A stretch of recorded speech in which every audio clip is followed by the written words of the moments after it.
Uno de los temas habituales sobre los cuales recibo muchas consultas, y recibí una recientemente, es el problema que enfrentan los padres con la educación de los hijos, la educación que les dan en los colegios. Me ha preguntado: Alejandro, ¿qué hago si en mi colegio en el colegio de mi hijo están enseñando yoga? Otro me consultó: Alejandro, hay un profesor ateo que es muy agresivo en su ateísmo y ha querido presentarle a los alumnos, presentarles el video llamado Zeitgeist, ¿no? Es un video que en español se llama El espíritu del tiempo. Eso es lo que significa Zeitgeist, es un término alemán, pero que se utiliza en filosofía así, en alemán, Zeitgeist, para decir el contexto de los tiempos o el espíritu dominante en los tiempos, ¿no? Y este es un video, como muchos de ustedes saben, donde un mentiroso profesional, porque no es otra cosa, pone información según la cual Cristo jamás hubiera existido, sino que fue simplemente la creación de una combinación de religiones, y presentan una serie de datos de supuestos historiadores que demostrarían que Jesucristo nunca existió y que fue una invención, ¿no? No se necesita conocer los argumentos contra esta mentira para concluir: muy bien, pero si el cristianismo es toda una mentira, ¿cómo así ha sido una religión no solamente tan exitosa en el número de fieles, tan exitosa en la durabilidad de la fe y al mismo tiempo tan abrazada por personas tan extremadamente inteligentes, ¿no? Pensemos en genios como Tomás de Aquino o Blas Pascal, por ejemplo, para pensar en algunos, ¿no? En el premio Nobel de física francés Alexis Carrel, por ejemplo, converso al catolicismo, y podríamos seguir con una historia ad infinitum, ¿no?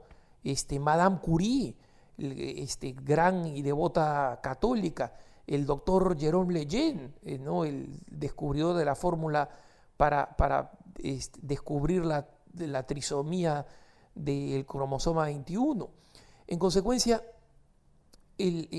basta eso para decir: este video puede presentar argumentos aparentemente convincentes, pero no convence porque contrasta con la realidad. Alguien me decía: Alejandro, ¿cómo podemos contradecir este video? Yo tengo dos puntos de vista, es cuestión de buscarlos o de solicitarlos a Así Prensa, donde pulverizo este video Zeitgeist o El espíritu del tiempo y demuestro la total confusión de información, la mentira tras mentira tras mentira, y la ignorancia deliberada de datos que demuestran la existencia de Jesús y que llevan además a la conclusión lógica de que si Jesús existió, o era un loco o era Dios, porque nadie puede ser tan articulado como fue Jesús, tan fenomenal como personaje, y al mismo tiempo declarar que es Dios, como él declarar que es Dios. Porque digamos, un loquito en la esquina que está caminando y dice: yo soy Dios, yo no le voy a creer porque es un loquito. Pero si una persona es extremadamente articulada, humanamente asombrosa, y realiza una infinitud de milagros y deja callados a todo el mundo que quiere discutir con ellos y al mismo tiempo reclama que es Dios, mejor me pongo a pensar un poquito, ¿no? Porque no estoy hablando de un loquito semidesnudo gritando tonteras en la esquina de la calle. Pero este no es el tema. No quería dejar de satisfacer la inquietud de alguien que aparentemente se ha sumado a los puntos de vista más recientemente y en consecuencia no conoce este punto de vista, que creo que fue más de uno. Me parece que fueron dos puntos de vista dedicados a este tema de Zeitgeist, donde, como digo, realmente pulvericé el asunto. Pero voy al tema de la excesiva pasividad de los padres en la educación de sus hijos. En primer lugar, los padres que tienen sus hijos en escuelas públicas, como son los padres hispanos, por ejemplo, en los Estados Unidos, tienen que comprender que los padres tienen derecho a pedir cuentas a las autoridades escolares.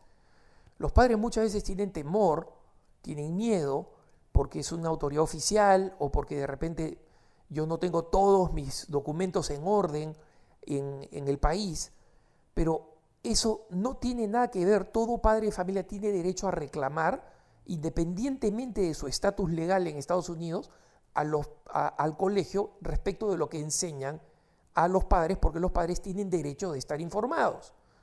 Y los profesores, especialmente en Estados Unidos, en las escuelas públicas, que se han convertido en una verdadera mafia de lavado de cerebro, cuando especialmente los que están sindicalizados son un brazo radical, digamos, del secularismo anticristiano, en una buena medida. Conozco varios profesores de escuelas públicas que son buenos cristianos, pero están prohibidos de hablar de Cristo en cualquier lugar, ¿no? Por la manera radical y anticristiana como se aplica el principio de separación iglesia-estado. Pero los padres tienen el derecho en esa situación de decir por qué están enseñándole estas cosas de educación sexual a mi hijo o a mi hija que son impropias. Yo no quiero que estén en esas clases y pido que se le exima de esas clases. Ese es un derecho de los padres. Los padres tienen derecho.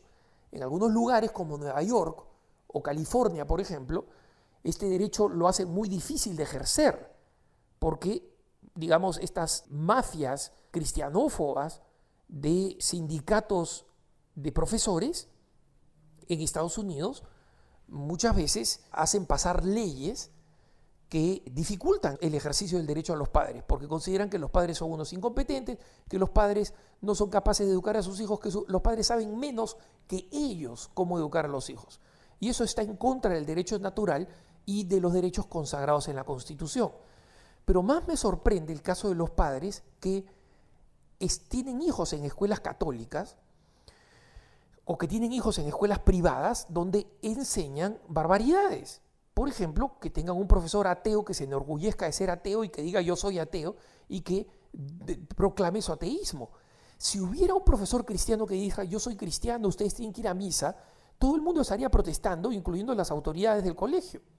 Entonces, los papás tenemos que acostumbrarnos, bueno, digo tenemos, yo no soy padre de familia, pero pertenezco a una generación en que sería papá, tendría hijos en el colegio.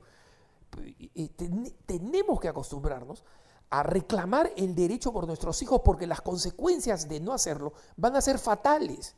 En el colegio de tu hijo, de tu hija, están comenzando a enseñar yoga y tú no estás de acuerdo, anda, ve y golpea con tu zapato la mesa del director o de la directora, diciéndole que si es que hay un consenso de los otros padres o a los otros padres les da lo mismo porque no les preocupa a sus hijos, porque creen que ellos pueden renunciar a su responsabilidad intrínseca y primaria de educar a los hijos, creyendo que el colegio puede reemplazarlos como padres, que es un error gravísimo.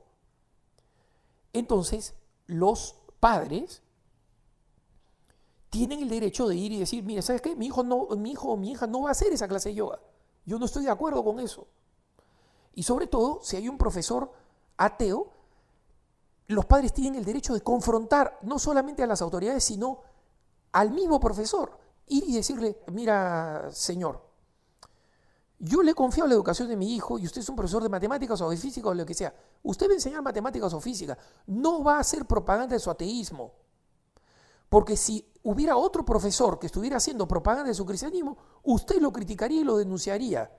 Y probablemente usted no tenga hijos y por eso es un irresponsable prepotente que se atreve a hacer propaganda con niñitos menores que no le pueden responder a usted o con adolescentes que no tienen la formación. Si usted quiere discutir de ateísmo, venga a discutir conmigo. Pero a mi hijo le enseña lo que tiene que enseñarle y ni una cosa más. Ese es el derecho y el deber de los padres. Derecho y deber. Derecho lo puedes hacer. Muchos padres acobardados creyendo, no vaya a ser que saquen a mi hijo del colegio, que mi hijo lo vean mal. Mira, un colegio que cree que tu hijo debe aprender lo que le impongan sin que los padres tengan derecho a decir nada, no es un lugar donde tu hijo debería estar. con certeza. No importa el nombre y el prestigio del colegio.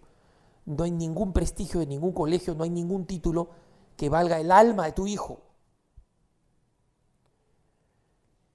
Y por otro lado, deber significa que vas a tener que dar cuenta ante Dios cuando Dios te pregunte por qué tu hijo perdió la fe. Lo pusiste en un colegio donde le enseñaban basura, tú sabías que le enseñaban basura y tú no hiciste nada contra eso. Entonces, mi sugerencia es para los padres que todavía no han decidido colegio, que escojan los colegios en donde ellos van a tener capacidad de intervenir en la educación de sus hijos.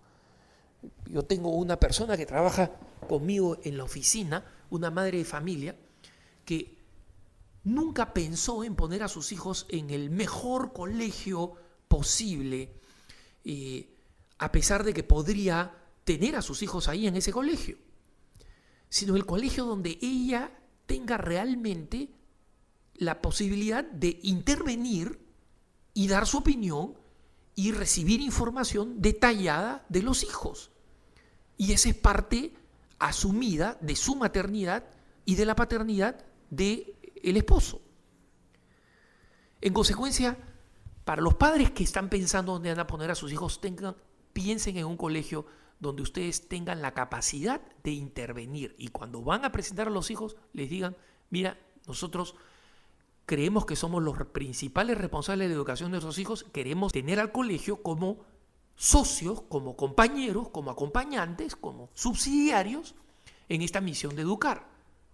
Pero no quiero enterarme de cosas que están haciendo arbitrariamente con la enseñanza de mi hijo de segunda mano.